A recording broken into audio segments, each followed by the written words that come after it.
Assalamualaikum warahmatullahi wabarakatuh. Alhamdulillahirabbil alamin. Assalatu wassalamu ala asrofil anbiya wal mursalin sayyidina Muhammad wa ala alihi wa sahbihi ajma'in, amma ba'd. Puji syukur kita panjatkan atas kehadirat Allah Subhanahu wa taala, karena berkat dan limpahannya lah sehingga kita masih sempat berkumpul dan mendengarkan ceramah untuk hari ini. Dan tak lupa pula kita kirimkan salawat serta taslim atas junjungan Nabiullah Nabi Muhammad SAW, Nabi yang mengangkat derajat manusia dari lembah kehinaan menuju ke puncak kebahagiaan, insya Allah.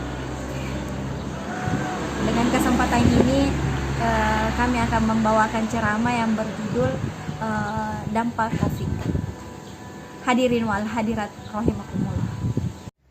Berhadirnya saya di sini dan saudari saya akan membahas sedikit ceramah yang membahaskan tentang sikap kita terhadap virus corona. Kasus virus corona yang kita hadapi saat ini merupakan bagian dari bencana non-alam yang berupa epidemi atau wabah. Epidemi adalah kejadian yang berjangkitnya suatu penyakit menular dalam masyarakat yang jumlahnya penderitanya meningkat secara nyata, melebihi dan keadaan lazim pada waktu dan daerah tertentu, serta dapat menimbulkan malapetaka. Sebagai bagian dari rencana, maka kasus virus corona ini harus disikapi secara cepat dan tepat. Seluruh pihak harus memiliki kepedulian untuk terlibat dalam pencegahan penyebaran virus ini.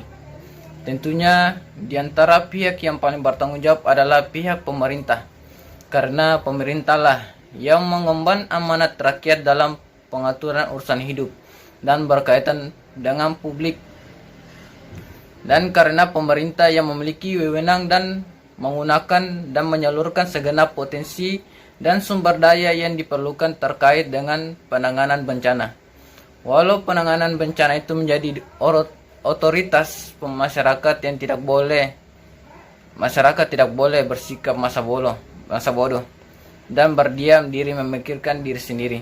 Sebagai seorang manusia harus saling tolong menolong, mendorong satu sama lain tanpa mengenal latar belakang, suku, ras maupun agama. Sesama manusia kita harus memiliki sikap empati kepada para korban, sehingga kita senantiasa insya Allah dijauhkan dari sikap menghakimi atau menyalahkan korban. Dalam penyebaran virus corona ini, kita harus mampu menjadi pribadi yang bisa memutus mata rantai penyebaran virus ini.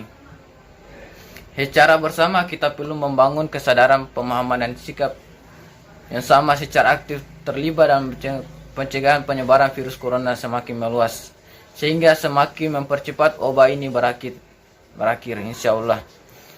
Di antara hal-hal yang dapat kita lakukan sebagai seorang muslim dan sekaligus bagian dari anggota masyarakat dalam pencegahan wabah virus corona ini adalah: 1. Memperkuat dan mempertebal keimanan kepada Allah Subhanahu wa taala. Iman yang kuat akan menuntun kita pada sikap hidup yang optimis dan yakin akan pertolongan Allah. Seorang muslim yang istiqomah dalam iman kepada Allah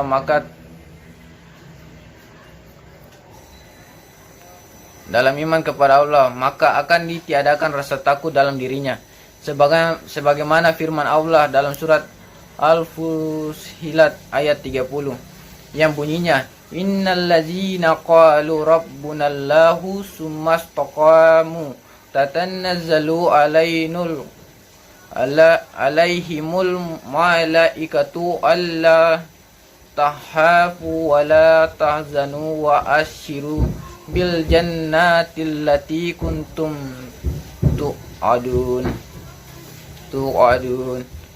yang artinya sesungguhnya orang-orang berkata bahwa Tuhan kami adalah Allah, dan mereka istiqomah, maka malaikat akan turun kepada mereka dan berkata, janganlah kamu merasa takut dan janganlah kamu bersedih hati, dan bergembiralah kamu memperoleh surga yang telah dijanjikan kepadamu. Imam yang kuat akan menuntun pula pada sikap bersabar bagi seseorang muslim. Hakikatnya adalah kesadaran bahwa keburukan yang terjadi pada dirinya adalah rahmat Allah, dan selanjutnya dia akan berusaha untuk mengubah kondisi buruk yang dihadapi sekarang untuk menciptakan kebaikan-kebaikan di masa yang akan datang, insya Allah.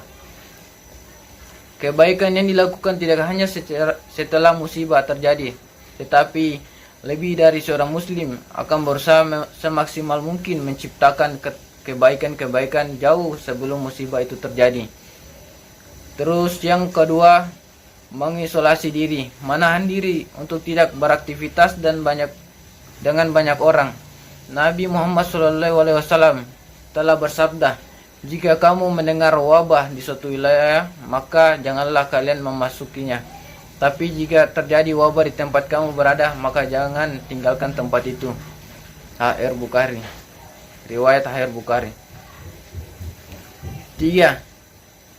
Yang ketiga yaitu saling menguatkan dan tolong menolong. Tidak ada seorang pun yang ingin tertimpa musibah, saudara-saudaraku, terjangkit virus corona.